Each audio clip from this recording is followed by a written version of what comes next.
This is Madison Watson and Jamie Marrara from Archive Oologah interviewing Mrs. Laila Deffenbaugh, who is a librarian and English teacher at Oologah High School. Our first question for you is have you always lived in Oologah? No, I haven't. I moved to this community about 5 years ago when my husband had a job opportunity, and so we thought we'd take an adventure, and it brought us here. Mm-hmm. Could you tell us about your education and teaching background? So, me personally, I grew up in a pretty moderately sized town and went to a really large high school, went away to college, had a passion for English, decided to turn that passion into sharing it with other people.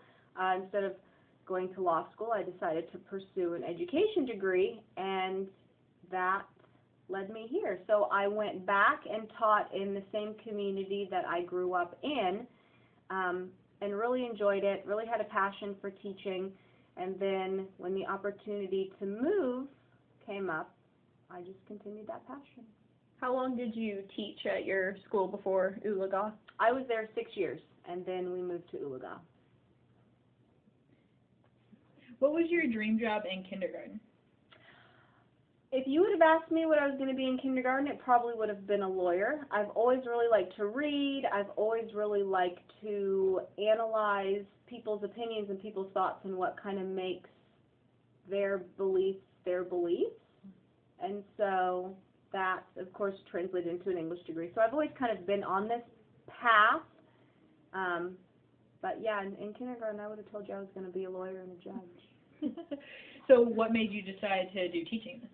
Well, I already had that passion for English, and I already really enjoyed, like I said, analyzing forms of literacy and what causes people to share their written expression, because written expression is not always what people believe, it's what they choose to put on paper.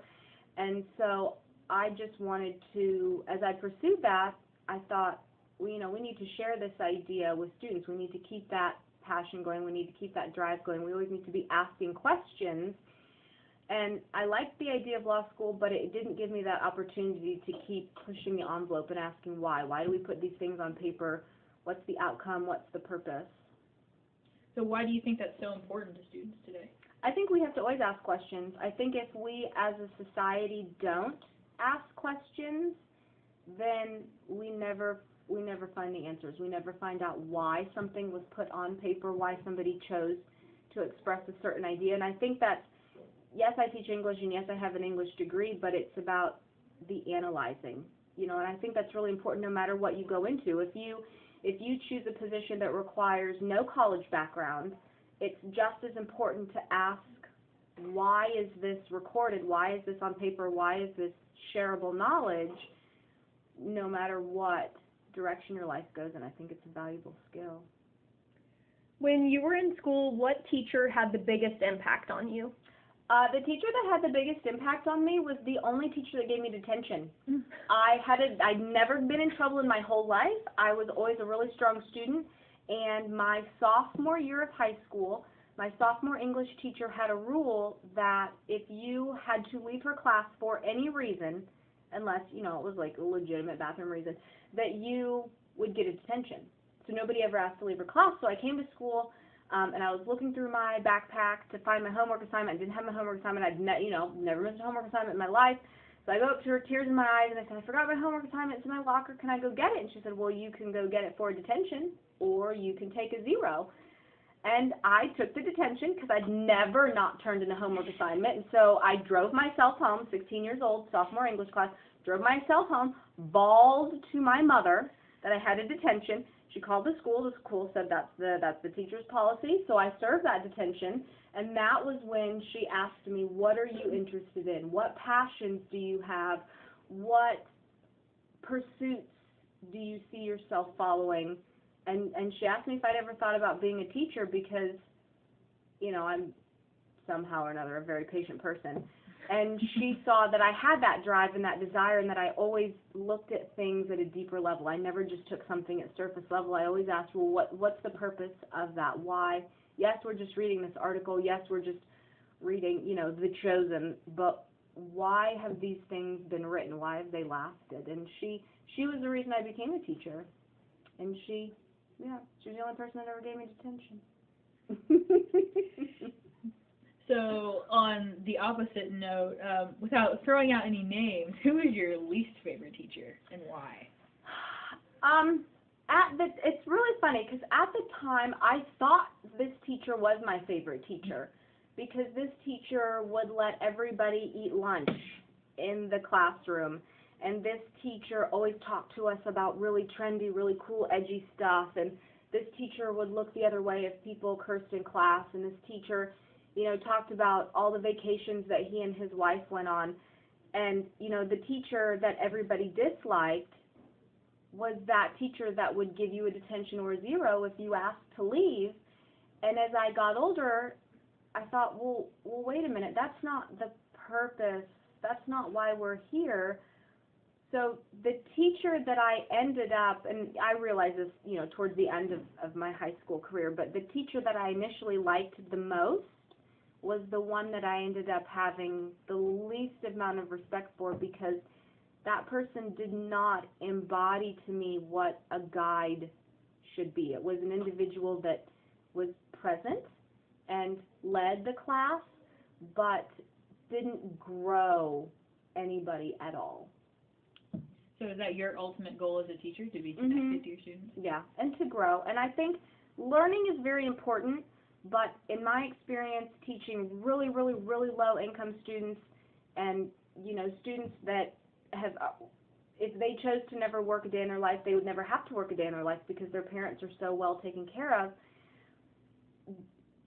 There's still fundamental things that we all have to have as individuals, and that's what I think is a goal of mine, is to help everybody. Yes, everybody's going to take their own path, but to craft an individual that has worth to society.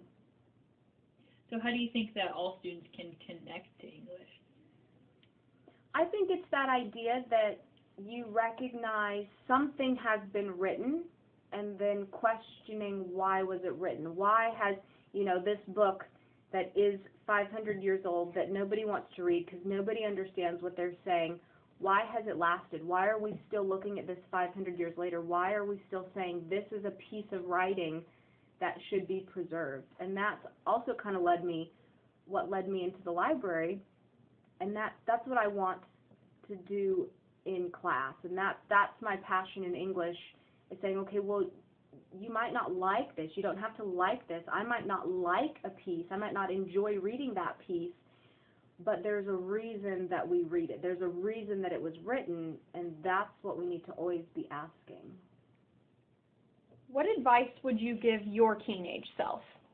Oh, well, I'd probably say go to law school, but I don't know if I'd have all the same opportunities that I do now.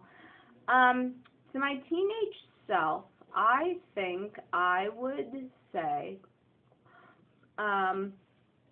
never stop questioning, and always, I keep coming back to this idea of always ask why, but I think if we don't do that, it's important, and to just go on the journey. Because I find myself, I'm a very moment-to-moment person, and I'm a very decisive person. I want to make a decision right now, and I need to take the time to think and to reflect and to just be present in the moment. So I do a lot of yoga. Yoga's taught me to stop thinking about things and be right now and think of them in the big picture. So you've been talking about a lot about this, like why things were written. Mm-hmm. What do you consider a bad book? I think, everybody has a purpose, and things are written for different reasons. You have things, when I was completing my first master's degree, I was so inundated with really, really heavy literature and philosophies and, works that were written by people that were trying to, defend their PhDs, and I just needed something that was light and airy, and so I read Twilight, and I read 50 Shades of Grey, which nobody in the future is going to know these titles because they're not going to last. So I think to me a bad book is a book that's just recycled an idea that's been presented over and over and over and over again. Because the ones that stand the test of time are the ones that present something. It may be an old idea, but it's presented in a way that nobody's ever thought of it before, or it's been presented in a way that is different. And so to me, a bad book, it's like the 5th dystopian novel that's come out from an author because all they write are dystopian novels. And they've pigeonholed themselves, and nobody wants to read it because you know how it's going to end. And it has a purpose. You know, for me, that purpose was served when I needed something to take my mind off my work for my first master's degree, but it's not going to stand the test of time. So over your time as a teacher, how has teaching changed? I think teaching has changed in a sense of worth. I think when I first started teaching, there was this idea that you get an education because it has value no matter what you decide to do with it. And I think as our society grows, and I'm hoping that this will correct itself, but there seems to be less of a value of the overarching umbrella that is education. The idea that, and I don't know if it's coming back around, you know, used to, and my grandpa did this, my grandpa dropped out of middle school, became very successful in the cattle business, and has more money than I'll ever see in my lifetime as a teacher, but he was able to be successful, and then, you know, as society, we had this movement that you have to have education to do anything, and now we're kind of coming back around to this, well, you need to have some kind of education, but we'll give you a job even if you don't. Or I personally have a lot of friends who have college degrees and do nothing with them, so they regret ever getting that degree. So then they tell their kids, well, look, I have it, but I don't use it, so you don't need one either. And so I think our massive push to have everybody educated is starting to backfire on us, and that's what I'm hoping doesn't happen. I think we have to keep pushing this idea that education has worth and education has value, and I'm worried that that's a trend that I'm seeing grow over time. So do you see that change the attitudes of students in the classroom? Definitely, because you can tell the ones, and normally you can tell because it's a familial thing. You know, somebody has said to them, well, you don't need that. It's not that important. I don't have one. You don't need one. So you can definitely identify the students that really value it. And there's some that have no intention of going to college, but they know they at least need a high school diploma. And then there's some that think, well, I can just do X, Y, Z, a high school diploma doesn't even matter. You can see it in the work, you can see it in their attitudes, you can see it, you know, the way that they present themselves. Definitely, you definitely can tell. What do you do as a teacher to make sure that students don't leave high school with that mindset that it didn't really matter? I think it's about long-term goals. You know, my husband drives a semi-truck, and we joke all the time that he has 4 weeks worth of education and has the potential to make 4 times what I make, but he still understands the value of knowledge. And we talk about how if something were to happen to him, he has no backup. You know, if he were to be disabled in some way that wouldn't allow him to drive a truck, he has no plan B. With a college degree, you always have a backup. You always have a backup plan, even if it's something just like trade school. Having some sort of education beyond high school allows you more opportunities.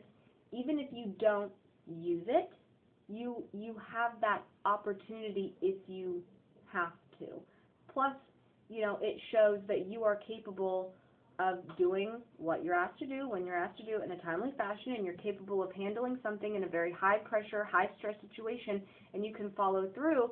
And I really think that that's what employers look like when they think of an individual for growth. You know, everybody gets hired in at the bottom level, but when you get hired in, they judge you based on your ability to grow in a company and based on their ability to invest in you and grow you. So if you come in, you know, when you have a degree but it's not related to the job, they see that you have the potential to grow because you can push yourself. And so that's what I try and tell my students is if you decide that there is no college future for you, that's okay. But what are you going to do to show that you can grow yourself and to show a company that you're worth investing in? You've got to have a backup, and you've got to have a way to, you know, to make yourself a valuable contribution to a company. What then do you define as education? I think education is the desire to continue to pursue knowledge. You know, yes, I have a lot of education, but I try to continue to grow that in different areas, and I try to read a lot, and I try to, you know, like I have a degree in English, but I'm very invested in learning about space and the ocean and how we are exploring and how we are trying to, you know, put a lot into conservation. And I think that even without a college degree, even without additional higher education, if you are well learned, I think that counts as educated. You know, like I said, my grandpa dropped out in middle school. He can do mental math in his head like I've never seen most people accomplish. And it's because he's always pushing himself, and he's always trying to be better, and he's not a good reader. And we always joke that you can't buy him a birthday card with words on the inside because he's not a strong reader. He just never developed those skills, so he doesn't know how to read very well. But he understands how to do things in his area. You know, he's a very strong negotiator. He is very strong. He's got great personal skills, and he runs a business, and so he has education in a way that I don't have. So I would define education as that idea that you're continually building yourself and learning and molding yourself into something bigger all the time. Where do you think education is going then? For you personally as a teacher, how do you think that it's going to change the way that you're going to be teaching people? I think, now I don't know how it is everywhere. I know right now there's this big push in technology, but I think it's because technology is growing so fast. You know, they have these charts and these graphs, and companies look at how technology is growing in order to identify, you know, how we're going to have enough internet capabilities to continue to build all of these programs. You know, we have warehouses full of servers to make sure that our internet works correctly every day and that we can get something within a millisecond. And I think education is going to continue to grow exponentially, and I think we're going to continue to have that technology push. But I really truly think it's going to come back around. It's going to come back around to this basic idea of what skills do you need to decide what your future is going to be. And there's a lot of interpersonal skills in school. There's a lot of growth mindset, and I think, you know, I think it will come back around to this idea of social and emotional development and not so much content. Content is important, but you know, society is a group effort, and I think education is going to come back around to that idea of it takes a village. So how does our high school differ from where you went to high school? Excuse me, sorry. We left our test. So I think that How does it differ? So I think that the biggest difference is the school climate. Where I was at previously, where I went to school, where I initially first taught, was a huge, huge district. We had massive gaps in economic backgrounds. We had students who were third generation on government assistance, and we had families that owned mansions. And so it was really hard to teach in that diverse of a school, and I think that's a big reason why I have these very grounded ideals of what I want to teach, because they reach everybody. It doesn't matter what economic background you're part of to value education. And so for me there, we had a lot more fights. We had a lot less value on education. We had a lot more students that showed up and hadn't changed their clothes for 3 days because their parents couldn't. I had a student one time who was using our public library as a bathing place every day after school because her parents couldn't afford to pay the water bill. And so she went to the public library because it was on the way home, and she had a bar of soap and a washcloth in her backpack, and that's how she took a bath every day, because she went home and they didn't have running water, and so, I'm sure they didn't have electricity. And when I came here, it wasn't like that.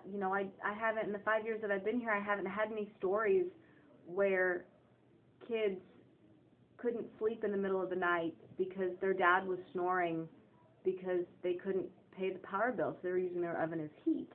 This isn't really a place, and I don't know if it's because it's a smaller community, so everybody looks out for each other more, and that's something that we tend to notice more often. But where I was at was very, very economically diverse, and it definitely affected the learning big time. What's your favorite thing about Oologah High School? Definitely that community feel. I mean, I'm sure that it's difficult as a student to go to a really small school because there's not as many opportunities, but I think what gets overlooked a lot is the fact that it can be a positive to be in a smaller environment, just because I think you have more opportunities to find a safe place, and I think you have more opportunities to find those teachers that will support you. If you've got a school with 14 teachers in the English department, and in the course of your high school career you only have 3 or 4 of them, you miss out on an opportunity to get to know those other 8 teachers that you really could have connected with, or those other 8 history teachers. Or if you choose, like I took 4 years of foreign language, so I never got to know any of the technology teachers. So I feel like here there's a lot more opportunities for our students to be safe and to identify those people that they can go to in a time of crisis that I think a lot of kids in bigger schools don't have. And I think we forget that a small space can be a good thing. How would you describe our community to someone who's never been to Oologah? I would describe Oologah as a bubble. When I first moved here, I did not think places like this existed. I did not think that there were kids that would hold a door or would pick up a pencil in a hallway and hand it back to somebody else, or would find something on the street and turn it into somebody and say, hey, I found this outside, can you find who this belongs to? I would describe Oologah as this weird little bubble that somehow in our chaotic world still exists, and I love it. And like I said, I'm sure as a kid in this community it can be very disheartening to not have the big world experiences and to not have the chaos and the crazy. But I've had the chaos and the crazy. It's way overrated. Oologah somehow exists, and I don't know how, and I love it. What would you say is central to our town? I think compassion. I think compassion is definitely central. I think, and by compassion I mean unity. I think people are very passionate about their town, and I think people are very compassionate to make sure that the town is taken care of, and that the preservation of the town is key. You know, everybody wants to make sure that if a business closes, something opens up to take its place, and that, you know, if we lose out on funding for something, that we find it. And they are very compassionate to the needs of the school. They're very compassionate to the needs of all the different community groups, and it's amazing to me how they come together to accomplish things that in a big town nobody would think of. Nobody would think, we really need this because it would make it a better place. And the compassion is it's very present all the time. Why do you think the world should care about Oologah? Why should they be listening to us right now? Because it's this weird little bubble that exists. Like I said, when I first moved here, on my first day, you know, I was always taught, and we had extensive training on dealing with discipline issues. And when I first came here, I asked about how to do that, you know, because it's like we've had teacher training. There's been nothing mentioned about unruly or disruptive students. And so I asked a fellow teacher, and she goes, oh, we don't have anything like that. And I said, well, what do you mean you don't have anything like that? And she goes, oh, I haven't filled out a detention form in years. Oh, I haven't had anything like that in years. And I came from a place where we would have 3 fights by 9 a.m. Like, it was just, it was what it was. And I think society needs to care about a place like Oologah, because somehow we've bypassed a lot of that. And I don't know if it's because it's an older town, or if it's because that compassion has caused generation after generation to be passionate. I've never seen so many people live close to their family. I mean, I moved 9 hours away from my family, and sometimes I think that's not far enough. And Oologah's not like that. And it's still, 5 years later, is mind-blowing to me. And I think we need to care about Oologah, because we need to find out what causes how can we grow this small town mentality? How can we grow this? We need to care about other people and be passionate. And if we can't fund something, how are we going to work together to make it happen? Well, I think that concludes our interview. Thank you so much. Thank you.